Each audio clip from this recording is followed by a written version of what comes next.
Hey everybody, what's going on? Welcome in, welcome in. My name is Jessica M. Harris here, and we are back with a brand new video.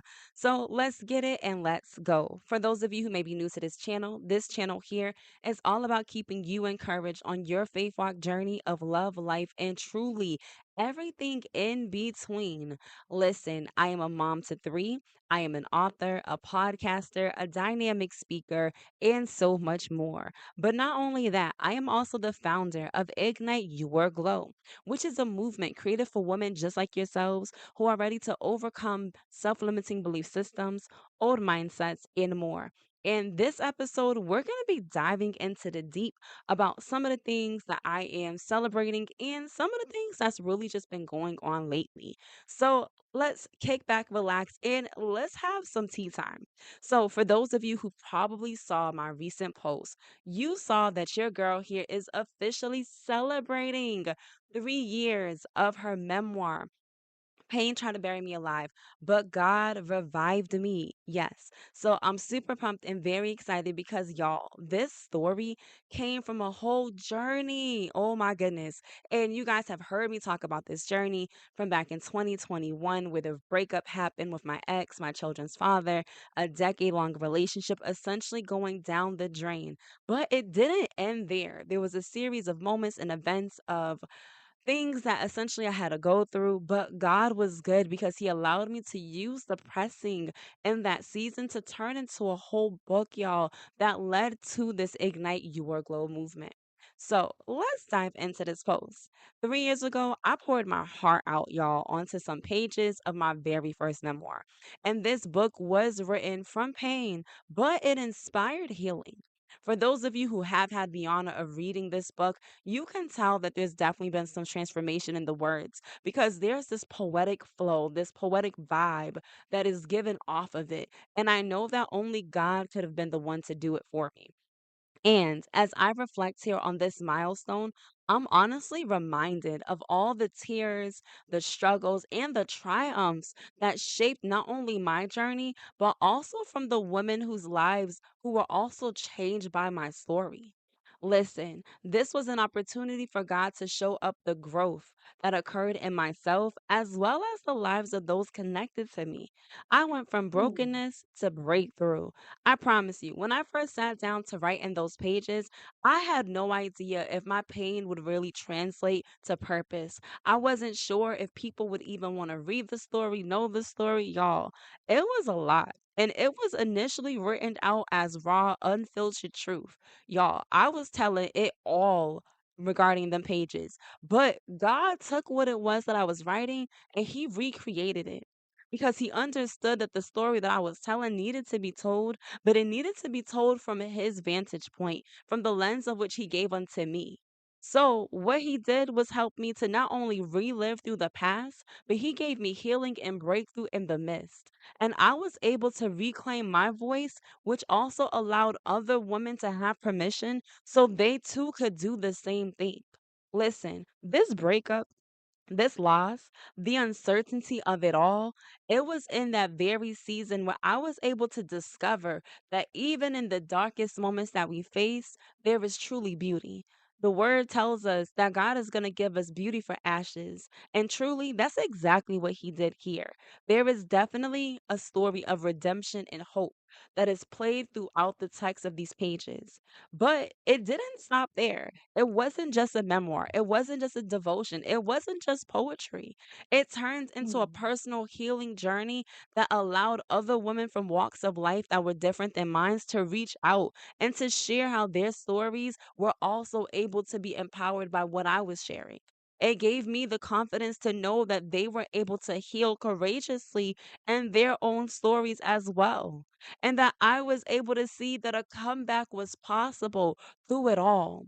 This memoir, listen, it was never just about me. Yes, it was written from my perspective, but at the same time, it was written to offer a different lens into the life in which a person may live. It was giving us the understanding that there's power in truth and love and forgiveness, that there is power in being able to love unto each other and unto one another, understanding that despite how a person may treat you, God is in the midst and He intercedes and interrupts everything just for you. And I know this to be true because he did the very same thing for me as he will do for you. This memoir here, listen, it's about women rising up despite the odds and despite what it is that they are going through. So they can begin to rebuild the ruins of a quote unquote lost city that was formerly known as their life. This gave them the ability to understand that there is power within themselves that they can begin to embrace, even after having a moment of feeling as though they are powerless. In truth, they are truly powerful. So, what were some of the lessons that I gained along this journey? And y'all, if you've heard me speak on any of my platforms, then you know I am big on sharing the lessons because I know that if it wasn't for the lessons that I've gone through, if it wasn't for the situations that I've been through, then I wouldn't have been able to learn what it is that I have learned thus far. And in truth, I've learned a lot. So, number one, I've learned that your story has power. Listen, even when you don't think that anyone's listening, or even when you don't think that anyone's watching, listen, people watch, people listen, people take in what you're saying. They may not always like, they may not always share, they may not always subscribe, but someone's listening, someone's watching, and they're taking in what you're giving. So don't give up. Number two, I had to learn that healing was a journey and not just a destination. I thought that when I got to the point of like, all right, God, the book is done. So we're done, right? We did it. We're good. We're all set. Like, we cool now. And it was like, we cool, but there's more work to do. And it was in those seasons that followed that I was able to understand truly that although, yes, this book was created, there was more layers and levels to this. That yes, this book was created, but there was still some more healing that God would do over the years as time went on because other stuff was going to be popping up where I was going to have to shed off some of that weight and some of that pain. You see, it wasn't just that I wrote this book and the tactics of the enemy stopped. No, it was that I wrote this book and the tactics got amplified. So much so that my children's father chooses to block me on his phone so I can't even talk to my children even now.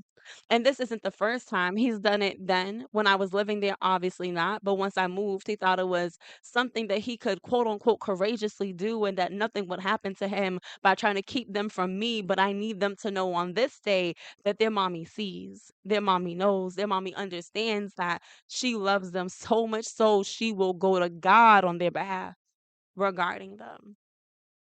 Their dad has kept me from talking to my kids. So remember that part of the beginning of this story where I told you I was going to talk about some of the triumphs and highs as well as some of the lows that I've been experiencing. Well, this is part of the lows in which I am enduring, but I am doing my best to patiently wait and understand that God has a plan. You see, as of late, I've had this opportunity to watch God give me victory after victory in different areas that concern me. And in the midst of that, the enemy so craftily try to come for me. Because on the day that I was heading out to the event last week, I got a call stating that my kids had moved with their dad, and I had no clue where that was.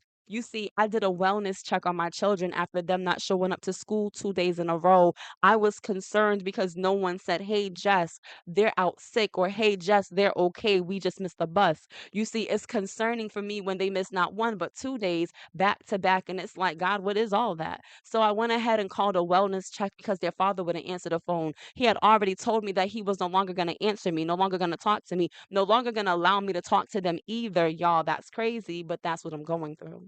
So when I went ahead and called the police, I told them what was going on, but that I needed to have somebody check on them to confirm for me that my children are at least okay, especially when they haven't been in school the last couple of days, and that this wasn't odd behavior because that is case, truth, and fact evidence that that is not the ways in which their father has handled this. But given the set of circumstances, the police obeyed and they went ahead and did exactly that, only to come back and tell me that matter of fact, their dad had actually moved out the week prior to me knowing. I didn't know where they went. I didn't know where they left to. But I have to believe, quote unquote, that they're still within the same state because according to my conversations with their teachers, they still attend the same school. Do you understand the heartbreaking moments of which I've had to endure and go through while celebrating the accomplishment of one memoir here? I am dealing with the turmoils of life on the other side because I miss my children, and yet I am at a disadvantage in this moment. But the disadvantage in this moment is really me thinking that God isn't already in the midst of this. That oh God, the disadvantage doesn't exist because God knows all of this before it even took place. So I'm sharing this part of my testimony because I know that where I'm at right now isn't where it's always going to be. But I'm sharing this part of my story with you because I understood that when I shared the first time, breakthrough happened. When I shared what I was going through the first time, God was able to move on my behalf differently. So I understand that there is power in me sharing what I'm going through. And trust me, I've tried to bite my tongue and hold back. But there's something about where I'm at on this day that is telling me if I would just open my mouth and share that God has something that He's going to show me. So my ask is simple. May you stand in the gap with me. May you pray down heaven with me and giving me the understanding that God is still God and that He sees everything. I didn't know that I would not know where my kids would go. Yes, I knew that they were eventually going to move, but things had taken place and he didn't give me an area because he said it wasn't confirmed as of yet. So we was waiting to find out what that would look like. But things changed in the last month and he got in his feelings. And because he got in his feelings, he took those feelings out not just on me, but on my kids. To the point where my son's teacher told me, because we were on the phone the other day recently, and she said, so and so's been asking for you. He said he hasn't talked to his mom in the last couple of days and he wanted her to call me. I explained to all of their teachers, matter of fact, that their dad has withheld me from speaking to them. I've explained this to the social worker at the school so that she can also check in on them. You see, I haven't been silent about this situation to those who needed to hear it, but I am trying to stand strong where I stand. And it has definitely been a process. Writing, journaling, praying, praising God in the midst has not been easy when you're looking at situations that seem too complicated to handle. But I have to trust that God knows exactly what He's doing. Like I said, this isn't the first time that he's blocked me. Matter of fact, he's done this for months at a time. When I was in Texas the first time, when I was in Texas the second time, when I was in Boston the first time, he would block me repeatedly and keep me from talking to my kids because he didn't get his way or he would get on his feelings. And it's unfortunate, even on this day, where I look at the situation and I'm looking like God. I'm literally obeying an order that was given to me.